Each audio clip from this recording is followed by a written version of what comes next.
Hello everyone. So in the last class, we converted the Navier-Stokes equations to wave number space, and we briefly looked at what that means, right?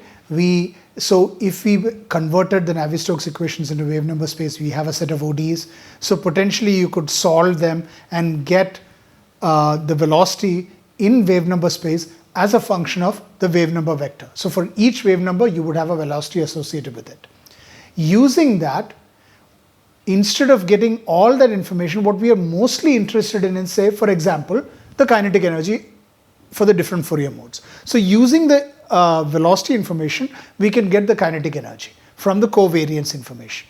We get the kinetic energy for each Fourier mode, and if you sum it up over all the wave numbers, you get the total kinetic energy. You could do the same thing for the dissipation rate as well. You sum it up over all the wave numbers, you get the total dissipation rate. Of course, the equation is slightly different. Now here we are going to look at the kinetic energy spectrum, the kinetic energy for each Fourier mode in a bit more detail and see where that is actually coming from. That is what is covered in this module mostly. We will then later go on to things like the model spectrum and then look at the inertial subrange in the context of these wave numbers. So this here again, this is part of the scales of turbulent motion module. These are the topics that are covered. We will look at the velocity spectrum tensor, as we call it, the energy spectrum function, which is basically the energy spectrum for each Fourier mode. Then we will look at the 1D spectra. What does that mean? The Kolmogorov spectra. We will look at a model spectrum that can tell us a lot about how the flow will behave in terms of the wave numbers. We will look at the dissipation spectra, so that is the spectra associated with the dissipation rate. The inertial subrange, we know what an inertial subrange is now, but here in this module we will study that in terms of the wave numbers and what does that mean in terms of the different energies in the different wave numbers. The energy containing range, of course, those are associated with the anisotropic large scales. And then we will look at, in more detail, a spectral view of the energy cascade, look at an energy spectrum balance through an equation, and look at some limitations of analyzing these flows through wave numbers and see what that means.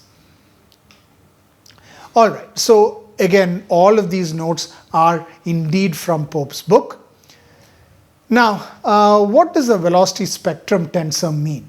So in homogeneous turbulence, so what does homogeneous turbulence mean? Statistically, there is no variation with space. Everything is, you have a single value. You vary with space, there's no statistical variation with space. So that's what homogeneous turbulence is.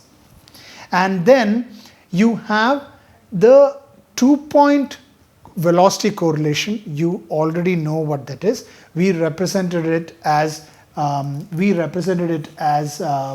Rij, if you remember, Rij. Now the 2-point velocity correlation and the velocity spectrum tensor form a Fourier transform pair. Essentially, the velocity spectrum tensor is the Fourier transform of the 2-point velocity correlation. Rij is ui times ui of x comma t times uj of x plus r comma t, isn't it? Rij. Again, I am not putting the exact mathematical definition, but at least you need to understand what the basic idea of a 2-point velocity correlation is. It's basically ui of x comma t times uj of x plus r comma t. So r is the spacing between the 2 points. Ui and uj, j could be different from I, j could be the same as I. That forms your tensor Rij. If you have R11, then you have U1, U1. If you have R12, you have U1, U2, so on and so forth. Of course, it depends on the spacing as well, as in the spacing between the 2 points, so r. So Rij will be a function of r as is shown here. R would be a vector. I'm not talking about capital R, I'm talking about small r, which would be a vector, just like x is a vector.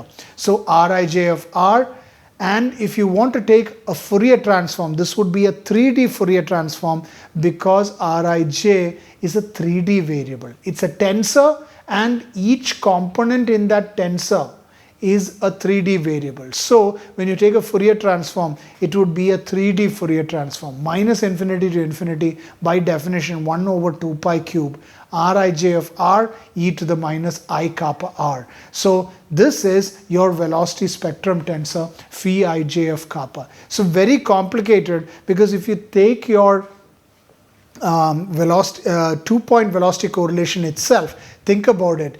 We are talking about a variable that is 3-dimensional, in fact 4-dimensional because it depends on time, but you're also saying that it has 9 components related to the different components of the velocity. So you have R11, R12, R13, R21, R22, R23, and so on. And so this, you are taking if you take a Fourier transform of this, obviously your Fourier modes are also going to be a tensor. That is why we have a velocity spectrum tensor, terming it as phi ij of kappa. And obviously the 2-point velocity correlation is the Fourier inverse, is the inverse Fourier transform of the velocity spectrum tensor. As you know, kappa is a wave number vector given by kappa 1, kappa 2, kappa 3. It's a continuous wave number vector. And R is this the lag or lead between the 2 points. Now, the velocity spectrum tensor basically represents the Reynolds stresses. It represents the Reynolds stress in wave number space, isn't it? Phi ij is the contribution, of course, per unit volume, because you have now divided it by volume 1 over 2 pi cube, from the Fourier mode e to the I kappa dot x to the Reynolds stresses ui uj. Ui uj mean is the Reynolds stresses. Essentially, the velocity spectrum tensor, the physical significance is, it is the Reynolds stress in wave number space. That's what it is. Now, if you set R is equal to 0, that means you are taking the covariance with respect to a single point. So then what you have is Rij of 0.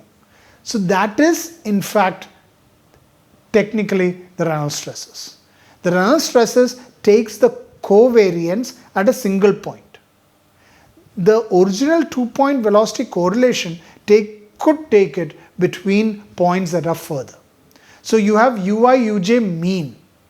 Rij of 0 is ui uj mean, which is the Reynolds stresses. So if you substitute R is equal to 0 here, what you get is triple integral phi ij of kappa d kappa. So it's a triple integral phi ij of kappa, isn't it? You just substitute R is equal to 0 here.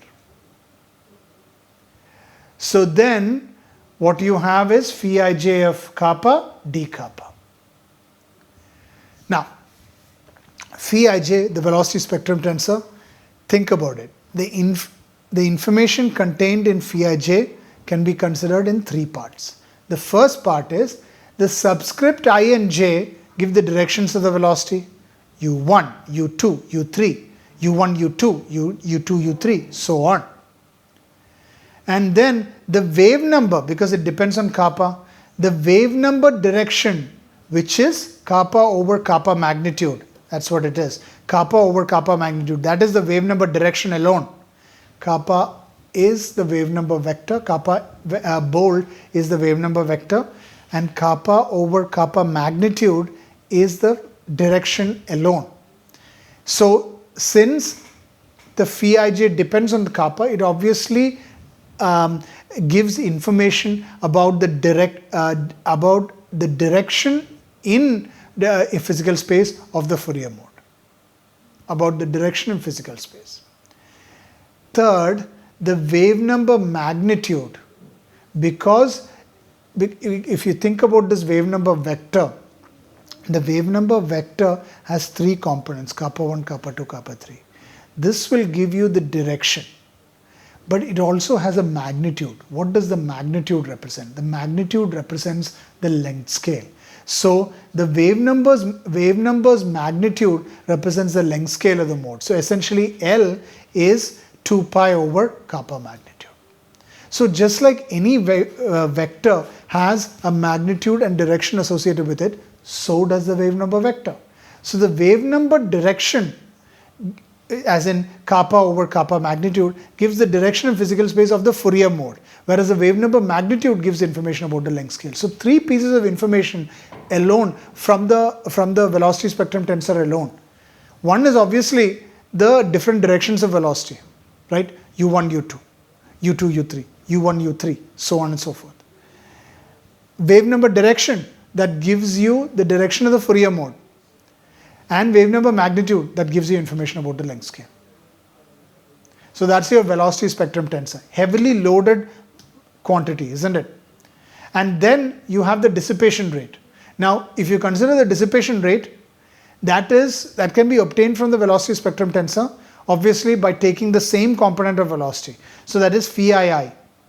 And there would be a 2 nu kappa squared phi I d kappa integrated over all wave numbers, and then you have minus infinity to infinity.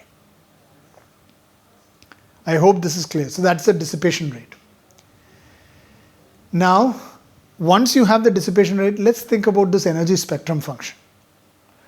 Now, as I was saying earlier, the velocity spectrum tensor is a heavily loaded function. The velocity spectrum tensor is a heavily loaded function. However, something that is a little bit more simple would be the energy spectrum function, denoted by E of kappa.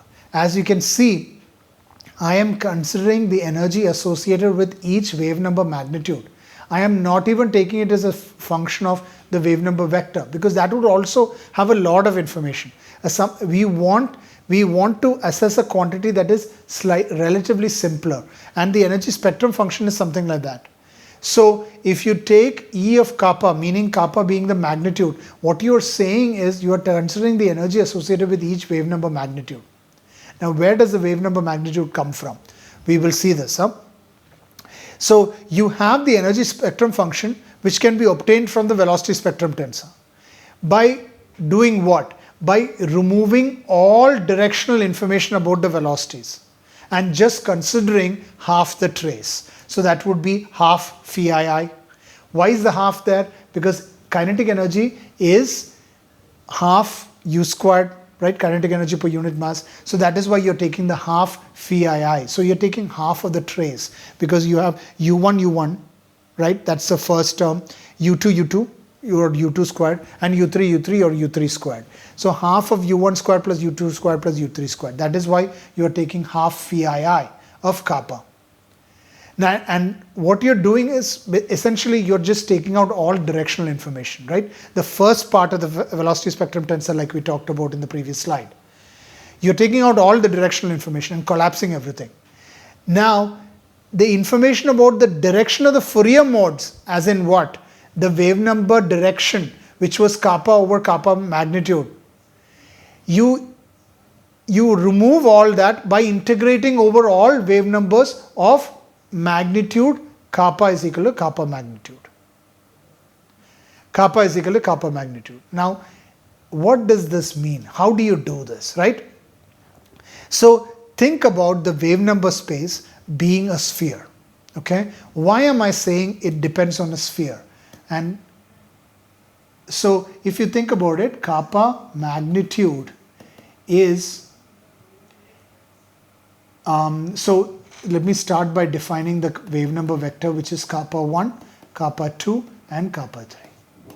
So the wave number magnitude is kappa 1 squared plus kappa 2 squared plus kappa 3 squared, square root. This is like a radius of a sphere, isn't it? So in that sense, what if we consider a sphere? Okay, what if we consider a sphere S? And I'm drawing it like a circle, but you get the idea, which has a radius kappa magnitude given by, in 3D space, square root of kappa 1 squared plus kappa 2 squared plus kappa 3 squared, isn't it? That is what we are saying here. So we denote S of kappa the sphere in wave number space centered at the origin with a radius kappa as in magnitude, and integration over the entire surface would be denoted by the integral dsk, ds of kappa. So if you want to take the energy spectrum, you can just take E of kappa as half phi I of kappa over the entire sphere S of kappa. That's what you're doing. What you have done is you have taken out all the directional information by just taking the trace.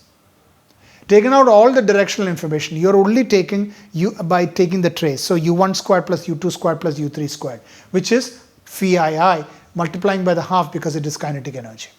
And then what you're doing is you are collapsing all the information associated with each wave number magnitude into one value. So essentially you are taking each wave number magnitude. So I'm going to draw the sphere again like a circle, and what I'm saying is if this is the wave number magnitude, I'm just going to write it as kappa. If I don't write the arrow on top, I am denoting it as a wave number magnitude. And let's say that is the radius, right? So let's say I have a shell, and again you have to think of it as a sphere, but I'm drawing it as a circle. So this shell has a radius kappa. This shell has a radius kappa, and I am taking all the velocity information associated with the Fourier modes in this shell. So this shell has a thickness d kappa, and I am taking all information that is contained within kappa that has a radius kappa plus d kappa. You understand what I mean? So what I'm doing is I am taking out all the directional information by collapsing all the information associated with velocity into a single wave number magnitude, into a single wave number shell. That is what I'm doing. So the properties essentially of the energy spectrum function follow exactly what you had for the velocity spectrum tensor. Nothing different. For example, Ek is real, it is non-negative, and for negative kappa, it is undefined or zero. It will always be real. So if you integrate E kappa for all the wave number magnitude, it is same as integrating half phi I over the entire wave number vector. So E kappa d kappa is basically the contribution to the kinetic energy. E kappa as in E of kappa is the energy spectrum function. It is the contribution to K from all the wave numbers contained in the shell kappa to kappa plus d kappa. Isn't it? This is kappa, and this right here is kappa plus d kappa. So you have kappa magnitude less than or equal to kappa plus d kappa and greater than or equal to kappa. That is what it is. You are taking all the Fourier modes within that shell, and then you are integrating it. When you integrate it over all the wave numbers, you get a single value, which is the kinetic energy. So K is 0 to infinity, meaning what? Integrated over all wave number magnitudes, E kappa d kappa. But what is E kappa d kappa? It is the energy associated with the wave number shell. It is the energy associated with the wave number shell alone. You integrate that to get the entire kinetic energy. Again, the energy spectrum function E of kappa is the energy associated with a single wave number magnitude. You have obtained that by getting rid of all the directional information. You have collapsed K1, K2 and K3 into a single value. Into a single value associated with the wave number magnitude. That is how you get E of kappa. And then to calculate the kinetic energy, you divide Yes, you divide your sphere into multiple shells, and for each shell you calculate the energy, and then you add all those up to create the total energy. That's essentially what you're doing. So E kappa d kappa is the energy associated with a single shell. If you integrate it or sum it up over all the shells, you get the total kinetic energy. So you have the total kinetic energy, which is E kappa d kappa 0 to infinity, and the dissipation rate, which is 0 to infinity, 2 nu kappa squared E kappa d kappa. You already knew that, right? Earlier we wrote an equation where we took the velocity spectrum tensor, but now what we are doing is we are considering it in terms of the energy spectrum function. So of course the velocity spectrum tensor, the word I used earlier was a loaded function. It has a lot of information, and sometimes that is difficult to analyze because it has this multiple components, it has this directional information, it has this length scale information. Can we get something a little bit simpler? That's how we started with the energy spectrum function. We started with the energy spectrum function. We took the energy spectrum function, which was the energy associated with each wave number magnitude. How did we get wave number magnitude? Because we got rid of the directional information. We collapsed kappa 1, kappa 2, kappa 3 into just a wave number magnitude, which is given by the square root of kappa 1 squared plus kappa 2 squared plus kappa 3 squared. This is like a radius of a sphere. So if you think of your wave number space as a spherical space, if you think of your wave number space as a spherical space, then you have this wave number magnitude being equal to, kappa 1, kappa 2, kappa 3, isn't it? You have this wave number magnitude being equal to the radius of that sphere, isn't it? In this sphere. So it is kappa, which is the wave number magnitude, square root of kappa 1 squared plus kappa 2 squared plus kappa 3 squared. And that's what it is. That is why you are considering a spherical space. So this wave number space you consider it to be a spherical space. And then what you do is, once you do that, then you can think of your energy spectrum function E of kappa being the energy associated with that single wave number magnitude. So, mathematically one would calculate that by taking all the Fourier modes associated with kappa 1 and kappa 2 and kappa 1, kappa 2 and kappa 3 in such a way that square root of kappa 1 plus square root of kappa 1 squared plus kappa 2 squared plus kappa 3 squared is equal to that particular wave number kappa. That particular wave number kappa, that is what we are doing here. Once you get E kappa, then you want to integrate that to find out what the kinetic energy is. But before integrating, you should know what the physical significance of E kappa d kappa is. It's essentially the energy associated with each shell that has a thickness of d kappa. All the energy in that shell with the thickness d kappa is associated with E kappa d kappa. And the sphere being made up of multiple shells, if you just add the energy of each of those shells, you eventually get the kinetic energy. Same goes for dissipation, except the equation is different. You have 2 nu kappa squared E kappa d kappa. So we started with the velocity spectrum tensor. We saw that it had a lot of information, so we wanted something simpler, and then we went on to the energy spectrum function and eventually into kinetic energy and dissipation. So in the next class, now that we have had the energy spectrum function, we will now use that to define the 1D spectra.